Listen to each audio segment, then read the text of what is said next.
उत्तर प्रदेश की पूर्व मुख्यमंत्री और बहुजन समाज पार्टी की राष्ट्रीय अध्यक्ष बहन मायावती और अखिलेश यादव के बीच लड़ाई का एक अंत है वो नजर आता है कि दोनों में से अगर समाजवादी पार्टी इंडिया गठबंधन में रहती है तो बीएसपी का इंडिया गठबंधन में आना बहुत मुश्किल है। दूसरी तरफ कांग्रेस पार्टी के नेताओं का यह कहना कि हम बीएसपी के लगातार टच में, लगातार बहुजन समाज पार्टी से संपर्क कर रहे हैं, अगर बहुजन समाज पार्टी इंडिया गठबंधन में आ जाती है तो फिर अखिलेश यादव का साथ रहना बिल्कुल मुश्किल हो जाएगा। अगर बीएसपी अध्यक्ष मायावती जी इंडिया में आई तो अखिलेश यादव की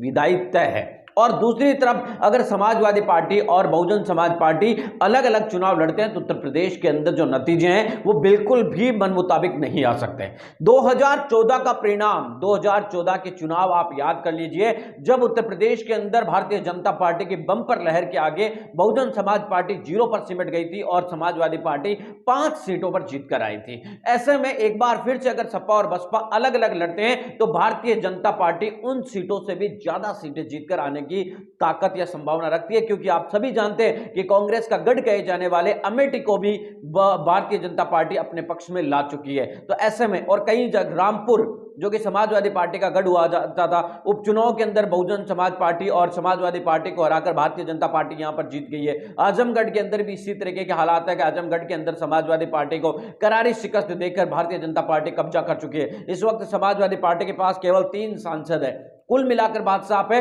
कि अगर लोकसभा चुनाव 2024 के अंदर सपा बसपा अलग अलग लड़ते हैं तो लोकसभा चुनाव काफी ज्यादा दिलचस्प होंगे और भारतीय जनता पार्टी को उत्तर प्रदेश के अंदर 2014 से भी ज्यादा सीटें मिल सकती है अगर इनकी लड़ाई को देखें तो। कुल मिलाकर यही जो लड़ाई थी वो कांग्रेस में राजस्थान में थी अशोक गहलोत और सचिन पायलट के बीच, उससे भी ज्यादा बड़ी लड़ाई बीएसपी अध्यक्ष मायावती जी और अखिलेश यादव के बीच में। लेकिन इन दोनों की लड़ाई कहां पर जाकर रुकती है यह बिल्कुल अंदाजा लगाना मुश्किल है, लेकिन यह बात बिल्कुल तय है कि इंडिया गठबंधन में या तो बीएसपी सुप्रीमो मायावती जी रहेगी या फिर अखिलेश यादव। दोनों का एक साथ आना बहुत मुश्किल लग रहा है। आपकी क्या प्रतिक्रिया है, कमेंट करके